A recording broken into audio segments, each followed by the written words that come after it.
जय माता दी दोस्तों, कैसे हैं आप सब। दोस्तों बात कर रहे हैं 5 और 6 नवंबर की कि ये 2 दिन मकर राशि वालों के लिए कैसे रहने वाले हैं।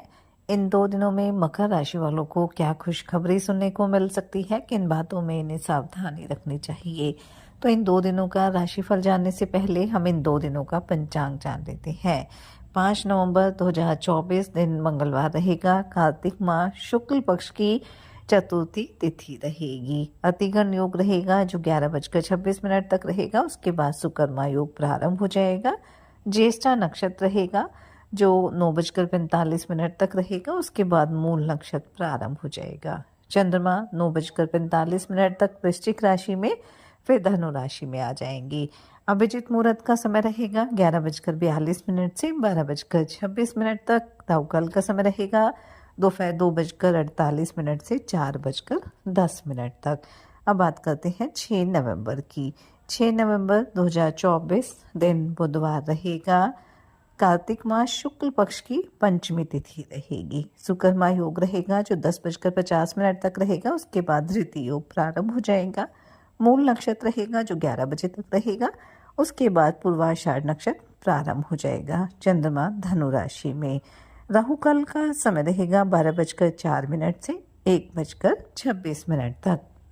5 नवंबर 2024 से जो महापर्व छठ है उसकी शुरुआत हो रही है और हमारे हिंदू धर्म में छठ पूजा को भी बेहद महत्वपूर्ण पर्व माना जाता है और ये सूर्य देव के लिए पूजा अर्चना की जाती है। और ये महापर्व जो है वो दिवाली के बाद आता है और लगभग 4 दिनों तक चलता है।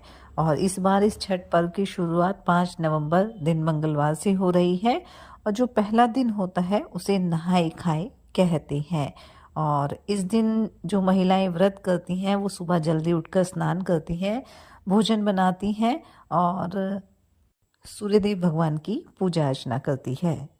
साथ ही ये भी मान्यता है कि जो नहाए खाए के दिन व्रत करता है उसे तालाब या नदी में स्नान करना होता है। आप चाहे तो अपने घर पर भी साफ पानी से स्नान कर सकते हैं। और नहाए खाए के दिन बनने वाले भोजन को शुद्ध और पवित्र माना जाता है।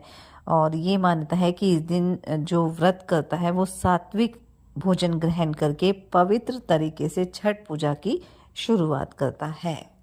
क्योंकि छठ पूजा में जो स्वच्छता है या शुद्धता है उसका बड़ा महत्व माना जाता है। छठ पूजा का जो व्रत है वो संतान की लंबी आयु, अच्छे स्वास्थ्य और उज्जवल भविष्य के लिए किया जाता है। और इस दिन सूर्य देव और छठी मैया की पूजा अर्चना की जाती है। महिलाएं 36 घंटे का निर्जला व्रत रखती है, इसलिए इसको सबसे कठिन व्रतों में से एक माना जाता है। छठ पूजा का जो दूसरा दिन होता है उसे खरना कहा जाता है और ये 6 नवंबर के दिन रहने वाला है। और इस दिन महिलाएं जो हैं वो व्रत रखेंगी और पूजा के बाद खरना का प्रसाद खाकर 36 घंटे के निर्जला व्रत का आरंभ करेंगी। तो अगर आप भी ये छठ पूजा का व्रत करते हैं तो पूरे विधि विधान के साथ आप ये व्रत करें, छठ मैया और सूर्य देव की पूजा अर्चना करें। पूरे विधि विधान से इस व्रत को करने से आपके संतान की आयु लंबी होगी, उसका स्वास्थ्य अच्छा रहेगा और उसका जो भविष्य है वो काफ़ी सुखमय रहेगा। तो चलिए बात कर लेते हैं ये 2 दिन मकर राशि वालों के लिए कैसे रहेंगे। ये 2 दिन मकर राशि वालों के लिए सुखद रहने वाले हैं, लेकिन कहीं ना कहीं इन 2 दिनों में थोड़ी सावधानी भी बरतनी होगी क्योंकि चंद्रमा धनु राशि में रहेंगे और आपके 12वें भाव में विराजमान रहेंगे। हालांकि 12वें भाव में चंद्रमा विदेश से संबंधित कोई बड़ी खुशखबरी आपको दे सकता है या ऑफिस के काम को लेकर आपको कहीं बाहर जाना पड़ सकता है। यात्रा के योग भी बनेंगे, लंबी दूरी की यात्रा भी हो सकती है जो आपके लिए सुखद भी रहेगी। बस थोड़ा वाहन आप सावधानी पूर्वक चलाएं। विदेश के लिए प्रयास रहता है, विदेश में शिक्षा ग्रहण करना चाहते हैं या विदेश में कारोबार की शुरुआत करना चाहते हैं तो उस लिहाज से ये 2 दिन आपके लिए काफ़ी अच्छे रहने वाले हैं। पारिवारिक दृष्टिकोण से भी ये 2 दिन अच्छे रहेंगे। अगर किसी तरह की पारिवारिक समस्याएं थी तो वो आपसी बातचीत से दूर हो जाएंगी और जो बड़े बुजुर्गों की सलाह है वो आपके लिए काफ़ी काम आएगी। वैसे तो पैतृक संपत्ति से लाभ के योग बनेंगे, लेकिन परिवार में इस संपत्ति को लेकर भाइयों में कोई मनमुटाव भी हो सकता है। इसलिए आपको हर तरह से उनकी बात को समझना भी है, उन्हें समझाना भी है ताकि इस संपत्ति से सभी को लाभ हो सके।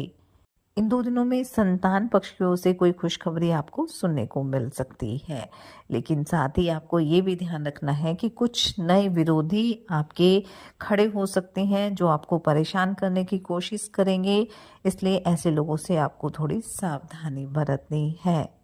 घर परिवार में किसी मांगलिक कार्यक्रम का आयोजन हो सकता है जिससे काफ़ी पुराने रिश्तेदारों से मिलने का मौका भी आपको मिलने वाला है।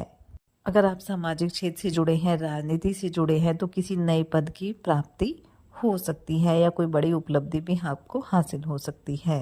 अगर स्वास्थ्य की बात की जाए तो स्वास्थ्य को लेकर कोई समस्या नहीं है, लेकिन फिर भी आपको यही सलाह दी जाती है कि आप अपने खान-पान का ध्यान रखें और अगर किसी भी तरह की समस्या है तो उसे नज़रअंदाज ना करें और योग, ध्यान, मेडिटेशन करते रहें ताकि आप बिल्कुल फिट रहें।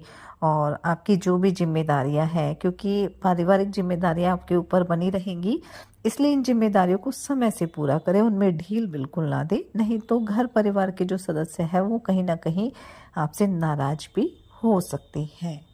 दाम्पत्य जीवन आपका सुखद रहेगा, जीवन साथी के साथ रिश्तों में मजबूती रहेगी। वहीं प्रेम संबंधों के लिए भी 2 दिन सामान्य रहने वाले हैं। इन 2 दिनों में आप कहीं घूमने फिरने भी जा सकती हैं और घूमने फिरने के दौरान कोई महत्वपूर्ण जानकारी भी आपको मिल सकती है।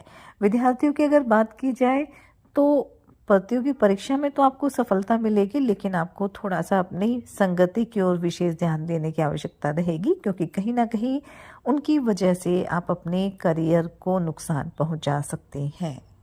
कारोबारियों को कोई बड़ी डील मिल सकती है, बस इस डील को फाइनल करते समय एक बार अपने बड़ों की सलाह जरूर ले लें। अगर आप कोई नया घर या वाहन खरीदना चाह रहे हैं तो उसके लिए समय अच्छा रहेगा, आप डील फाइनल कर सकते हैं, बस एक बार अच्छी तरह से आप जांच पड़ताल कर लें। अगर किसी के साथ पार्टनरशिप में आपका कारोबार है तो वहां से लाभ के योग बनेंगे, बस थोड़ा सा अपना जो व्यवहार है अपने पार्टनर के प्रति मधुर बना कर चलें। आर्थिक स्थिति पहले से बेहतर रहेगी, धन से संबंधित कोई समस्या नहीं होगी, लेकिन फिर भी बजट बनाकर चलेंगे तो आपके लिए और भी बेहतर रहेगा। आपके पिताजी आपके लिए कोई सरप्राइज गिफ्ट भी लेकर आ सकते हैं। वहीं शेयर मार्केट में निवेश करना आपके लिए लाभकारी रहेगा। तो कुल मिलाकर हम कह सकते हैं कि ये जो 2 दिन है वो मकर राशि वालों के लिए अच्छे रहेंगे। थोड़ी सी सावधानी बरतनी होगी, बाकी लाभ के योग तो बनेंगे। इसलिए इस समय का फायदा उठाएं, मेहनत करें और सच्चे मन से ईश्वर आराधना करें। हनुमान जी और शनिदेव की आराधना करें, हनुमान चालीसा का पाठ जरूर करें। छठ पूजा की शुरुआत हो रही है तो पूरे विधि विधान से सूर्य देव और छठ मैया की पूजा करें। इससे आपकी जो भी मनोकामना है वो अवश्य पूरी होगी। ये 2 दिन आपके लिए मंगलकारी रहे। इसी मंगल कामना के साथ जय माता दी।